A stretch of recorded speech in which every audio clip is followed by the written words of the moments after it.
What does it mean to win a championship? 60 of the greatest players in the history of the game. $500,000 to the first place team. Winning 1 is a monumental achievement. It's a massive moment for Apex! Winning 2 establishes you as one of the greatest. Now winning 3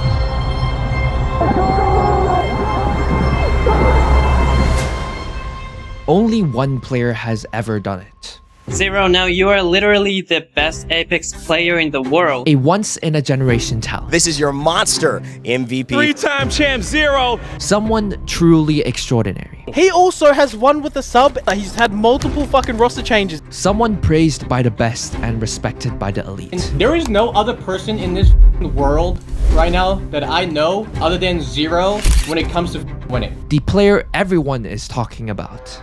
They now set the record for the most points ever in a group stage setting. What is your statement to the rest of the world right now? Where's the challenge? And the best part of the story is that he wasn't always the best. My first land, I came 67th. He was a trash man. Who's the best IGL? Zero. Zero. We'll go Zero. There was tears involved. If you ever fucking leave mid-game again, you are fucking dropped. I swear to God.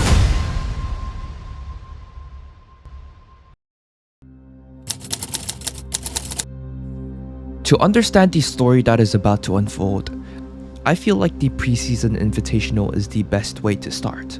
Not because he won anything, but because of quite the opposite. Now back into the safe zone. The thermite comes in as well. Can he get? No, he goes down. And excellence will be wiped. One thermite there. Zero's first LAN was a complete disaster, placing 67th out of the 80 teams that were invited. And from the sidelines, Zero watched as he saw the best player in the world win the tournament. My first land, I came 67th. I watched him win, and I was like, this is what I want to do. It was at this moment when Zero knew he wanted to fully pursue a pro career.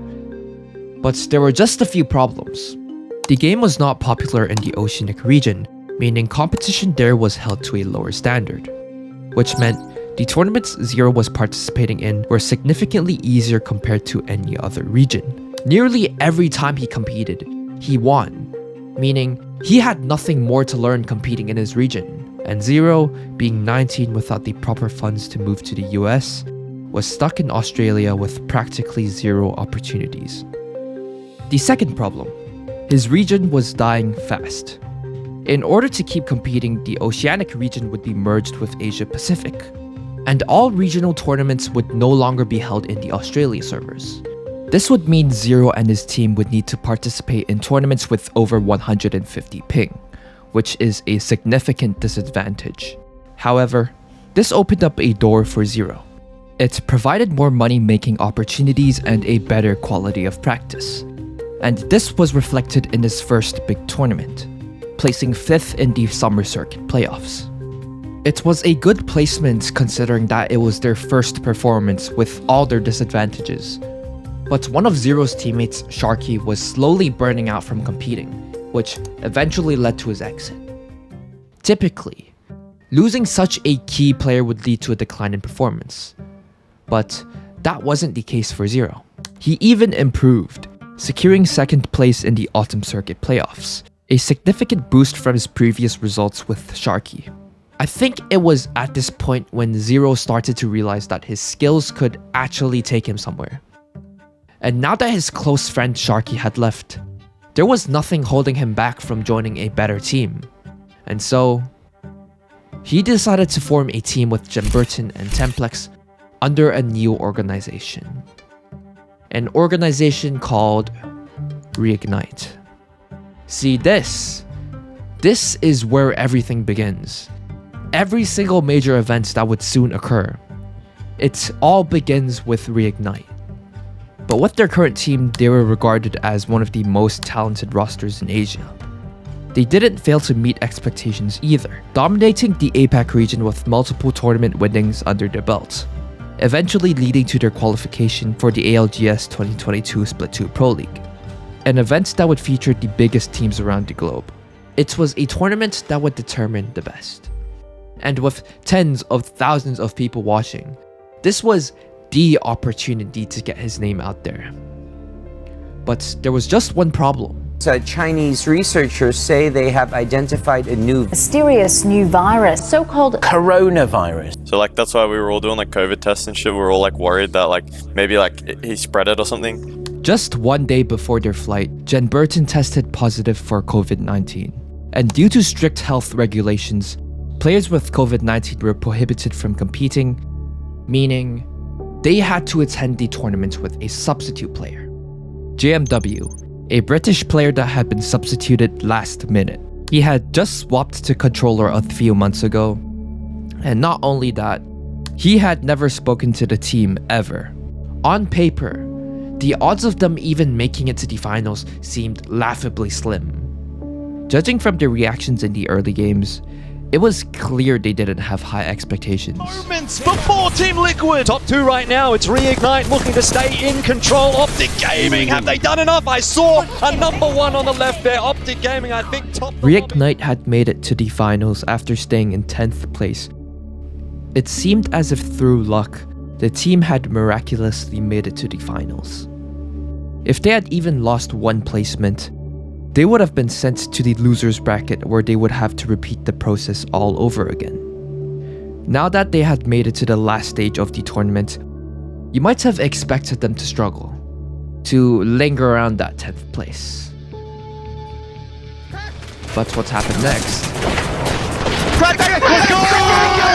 Shot! Reignite does it! Reignite is your champion of game number 1. Australia! Stand up, mates!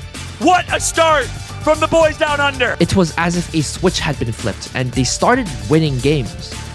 And when they weren't winning, they were consistently placing near the top.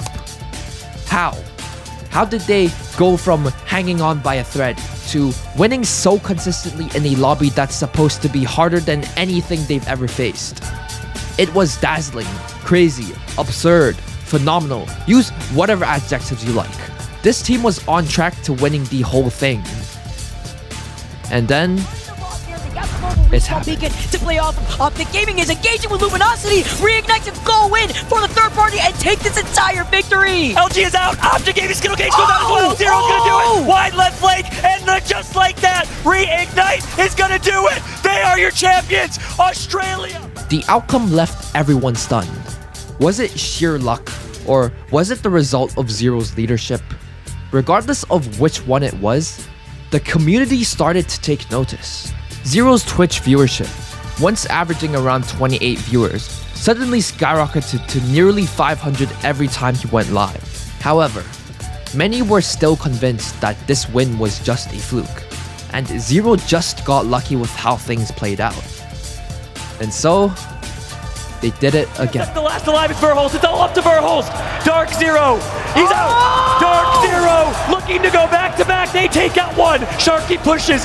Dome shield is placed. And now Dark Zero is going to be your champions of the Apex Legends Global Series. Back to back. This second victory confirmed one thing. It wasn't luck. It wasn't some fluke. And it definitely wasn't a trick. What was the secret to his leadership? What made him so effective? What allowed him to work so well with someone he had never talked to before? Well, to understand how he won, we need to understand his leadership style. Zero is known to be one of the more aggressive leaders, not in how he acts, but how he decides to play the game. Imagine if the outcome of every team fight was predetermined, and that outcome would be a win as long as there was no interference. How would that change your decision making? Based on that idea, would you ever need to avoid a fair fight, or would you lose confidence in your decision making? Because that is probably the closest, although slightly exaggerated manner of describing Zero's style. It's allowed him to make risky calls without hesitation, and because of that, there would always be a constant pressure for him to perform. Like his fucking 3v3 confidence or his IGLing is just like the biggest difference between like what TSM was and his team. He obviously also takes like risky fights and shit that you have to like perfectly play out, because if you don't, then you just get insta-thirded and die. For Zero, the pressure was nothing new. He had a history of competing in sports, playing basketball from a young age, and had competed in local tournaments. He was used to the pressure, and of course, he was able to think with a clear head and lead his team in the heat of the moment. Analyzing his previous performances, Zero had experienced 5 different roster changes in 2 years. It seems as if these combined experiences gave him the ability to lead any player in any environment and win.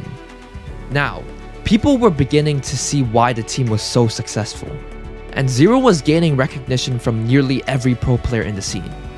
Zero is statistically better than Halix. Zero is better than everyone else statistically right now than everyone else is. The Hal is definitely the second. Back with another milk. Hell! Zero is the best IGL in the world, but in like an NA number 1, right?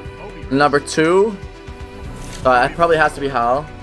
Even Imperial Hal, arguably the best overall player, acknowledged Zero. Top 5 all of time. So me, just no doubt. That's number 1. Zero.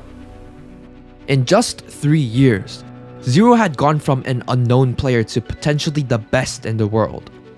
But just as he reached the peak of his competitive career, a series of events was about to unfold that would drastically alter the course of his journey.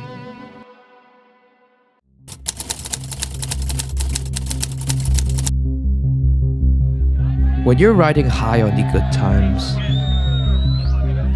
After Sweden, I didn't think it could get better than that. But today, after a nightmare start as well, 1 point in the first 2 games, somehow with match point managed to pull it out again. the fire that once burned brightly. I thought initially that like after LAN I'd be like content with my career. I could like chill out, but like now I'm playing just 12 hours a day. I've started streaming as well. It's pretty fun. Can start to flicker, ever so slightly. Because I've like done enough to the point where like I don't think I have to do anything anymore, like accomplish anything. There's nothing left to do. It's getting a bit boring these days. Might be time to hang it up. I don't know. Or switch to roller. The following ALGS tournament, the 2023 Split 1 playoffs, they placed 13th, their worst result to date. Meta shifts. Apex Season 10 just started. The new legend Seer is freaking ridiculous. Only revealed your position, but also gave the enemy team info on your current health and shield, interrupted you from healing, interrupted you from reviving, interrupted you from interacting like using respawn beacons. I could write a 5-page Google Doc right now about why this character is broken. Lifestyle adjustments. Are you boys ready for us for the Aussies to come to NA Pro League? Wait, within 2 months? Yeah. You're gonna be here in 2 months? We applied for visa this week, so hopefully we get it. Their world was turned upside down by a storm of changes, and for the first time, Zero and his team faced true adversity. Here, we began to see how Zero responded to failure. And it wasn't pretty. Oh my god. Like, are you guys real?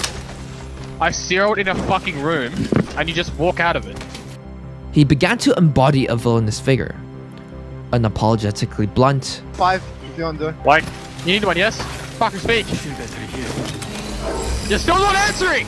What? Do you need a bat? What the fuck is wrong with you? I literally can't hear you because you're both fucking talking. Emotional. Fucking terrible fucking. Fuck! I suck! Huh? We could have way more kills, but it's fine. No, I fucking suck! It's fine. And cruel. You're playing like a fucking idiot, Chucky. What the fuck are you doing?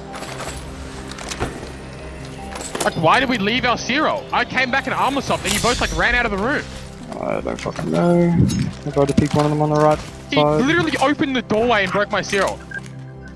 It was at this point when Zero started to gain immense backlash. He was labeled as socially inept, a jerk, and even insufferable. Sentiments that were somewhat reasonable considering how Zero acted. It was shortly after when Sharky decided to stop competing. Okay, so he didn't get kicked? No, he didn't kick. He just came up to us and is like, I don't want to like play anymore. I'm like, what? Just out of nowhere. Oh shit. With the combination of losing a long-time teammate, he lost most of his motivation. But it didn't take long for Zero to bounce back. After all, he had a legacy to uphold. And in replacement of Sharky, they brought in a player by the name of Zainu. And once again, Zero began proving to everyone why he was the most consistent leader in the game. Losing, they're taking damage, but no! Here comes Zero! Zero! The captain! The IGL to send it back down under!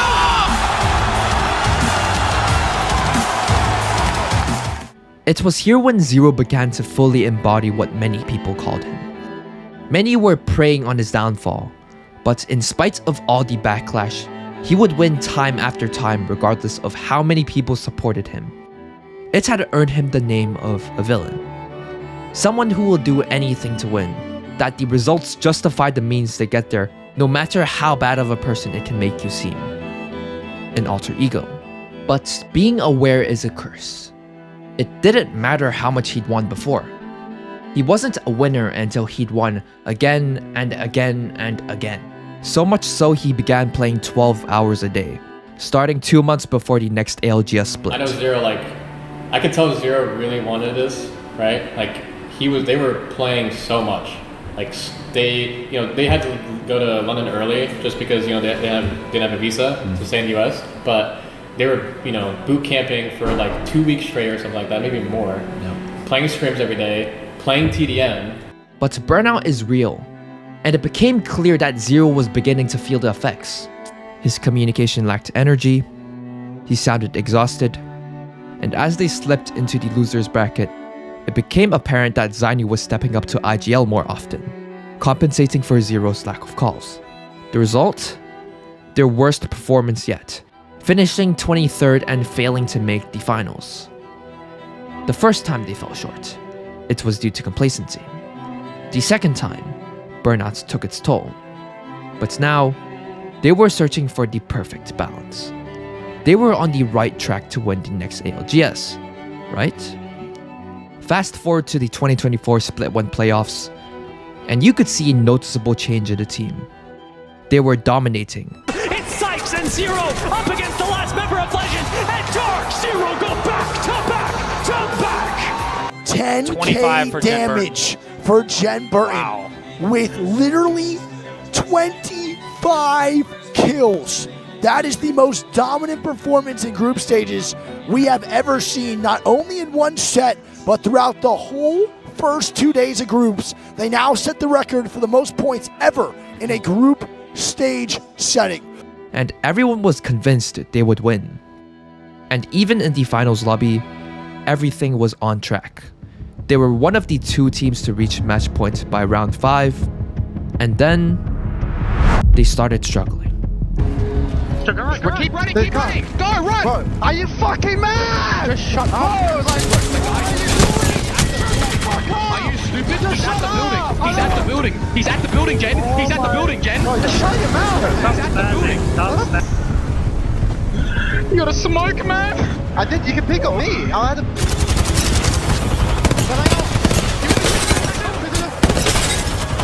Quick, it's fine!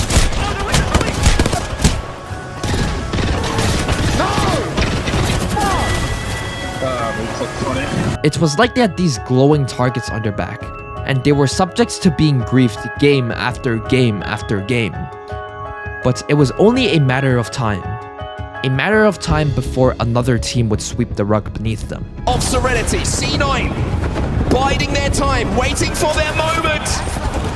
As all of Rejectwinity find themselves with red Evos.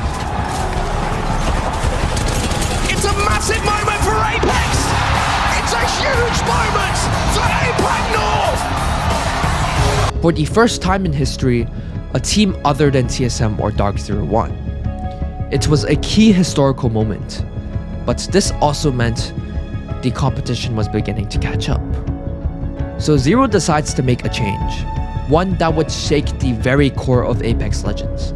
A move that most believed was impossible. A move that would unite 2 of the greatest players in the game. A move that revealed a new layer of his ambition, hinting at the bold and unpredictable choices that lay ahead. After the 2024 Split 1 playoffs, Hao's contract was nearing its end, and naturally, every team had their eyes set on him, Zero included. And Hao, being provided the opportunity to join Zero, didn't hesitate in his choice.